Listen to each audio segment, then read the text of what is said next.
అందరికీ నమస్కారం. నిన్నటి నుంచి సోషల్ మీడియాలో నిన్న కూడా నేను కొంత క్లారిఫికేషన్ ఇచ్చా. అయినా సరే కొందరు కావాలని చెప్పి పచ్చి అబద్ధాలని రచ్చరచ్చగా తెరలు కట్టి మరీ చెబుతున్నప్పుడు సరే నా వంతు బాధ్యతగా కొంత క్లారిఫికేషన్ ఇవ్వాల్సిన అవసరం ఉంది. ఎందుకంటే ఆవేశం ఎక్కువైనప్పుడు నిజాలు తెలుసుకోకుండా కొందరు ఇదేదో ఆపర్చునిటీ దొరికిందిరా అని చెప్పి అడ్వాంటేజ్ తీసుకునే అవకాశం కూడా ఉంది కాబట్టి చెప్తున్నా. ఈ శూన్యం నుంచి ఒక కథ సృష్టించింది PV Sunil Kumar and gang.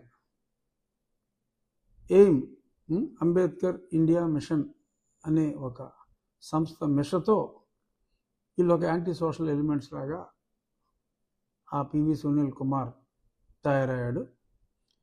అతను ఆడిస్తున్న కుట్ర, మరి ఆ కుట్రలో మరి అతని చేతుల్లోనే మరి అన్యాయానికి గురి కాబడిన గతంలో కొంతమంది వ్యక్తులు కూడా మరి ఆ ట్రాప్లో పడ్డారో లేదో నాకు తెలియదు. అది అంతా తెలుసుకోవాల్సిన అవసరం కూడా పూర్తిగా నాకు లేనప్పటికీ నేను ప్రధానంగా సునీల్ కుమార్ అండ్ బ్యాచ్ ఇవాళ మధ్యాహ్నం 3 గంటలకి భీమవరంలో కూడా ఏదో చిన్న హడావుడి చేయాలని చెప్పి చూస్తున్నారు. తప్పులేదు, వాళ్ళు ఒక అబద్ధాన్ని నిజం చేసే ప్రయత్నం చేసుకుంటే చేసుకోనివ్వండి. ఇక్కడ నా నియోజకవర్గంలో నేనేం చేస్తున్నానో నేనేం చేశానో అందరికీ తెలుసు. అందుకనే మరి బయట నుంచి ఈరోజు సాక్షి పేపర్ వాడు కూడా అమలాపురంలో ఎవరితోటో స్టేట్మెంట్ ఇప్పించుకున్నాడు. అమలాపురం వాళ్ళకి ఏం తెలుస్తుంది ఇక్కడ మా ఊర్లో జరిగిన సంగతి. సో మా ఊర్లో జరిగిన సంగతి ఇంకొంచెం విపులంగా 1-2 పిక్చర్స్ కూడా మీకు చూపిస్తా. నిన్న వాళ్ళు ఫ్లెక్సీ కట్టి దారి మూసి అంబేద్కర్ విగ్రహం దాకా తాళ్ళు కట్టి ఎవడొస్తాడో చూస్తానని ఒక హిందూ సెంటిమెంట్కి, హిందూ దేవాలయానికి అడ్డంగా ఫ్లెక్సీ కడితే నేను ఫ్లెక్సీ చింపేశానని చెప్పి గొడవ చేసేస్తున్నారు. నేను ఫ్లెక్సీ చింపలా, ఆ కర్రని రిమూవ్ చేసి అది పక్కన పెట్టడం అయింది. అదే ఆ ఫ్లెక్సీ కూడా ఏంటి,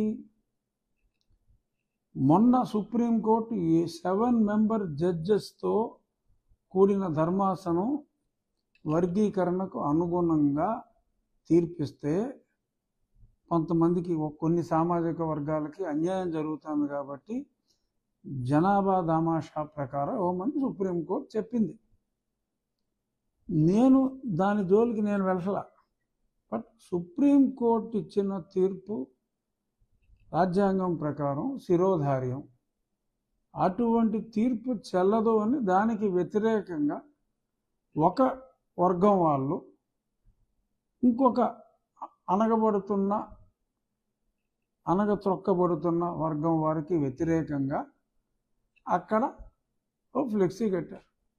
ఆ కంటెంట్ ఏంటన్నది నాకు అనవసరం.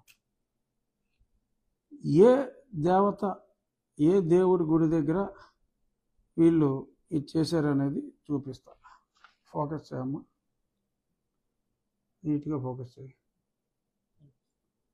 మొత్తం గుడి ఫోకస్ చేసావా? ఓకే. సో ఇది నాగేంద్ర స్వామి గుడి. ఆ పెట్టగోడ మీద కూర్చొని నిన్న సిగరెట్లు తాగి అక్కడ ఉమ్ములేశారు.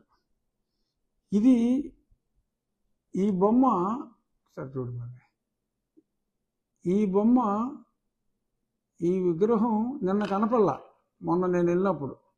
ఎందుకు అంటే అడ్డంగా ఫ్లెక్సీ కట్టేశారు. ఈ వర్గీకరణకు వ్యతిరేకమైన ఫ్లెక్సీ ఇంకా 2 ఉన్నాయి. అటుపక్క కట్టారు. వాటిని అసలు టచ్ చేయలా. గుడికి వెళ్ళటానికి అంతరాయం సృష్టించి ఎవడు ఎలా వస్తాడో చూస్తాను, మీ మీద SC ST కేసులు పెట్టేస్తాం అని చెప్పి మాట్లాడినందువల్ల ఏంటి SC ST కేసులు అంటే సుప్రీంకోర్టు మొన్ననే స్పష్టంగా చెప్పింది.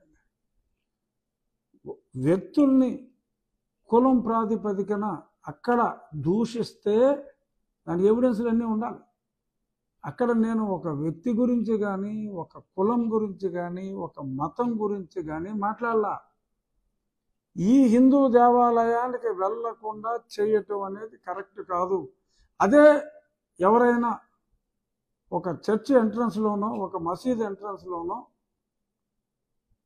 నేను చంద్రబాబు నాయుడు గారి బ్యానర్, నేను లేకపోతే ఇంకొకళ్ళు జనసేన పవన్ కళ్యాణ్ గారి బ్యానరు కడితే ఊరుకుంటారా జనం? మేమంటేనే లోకువా?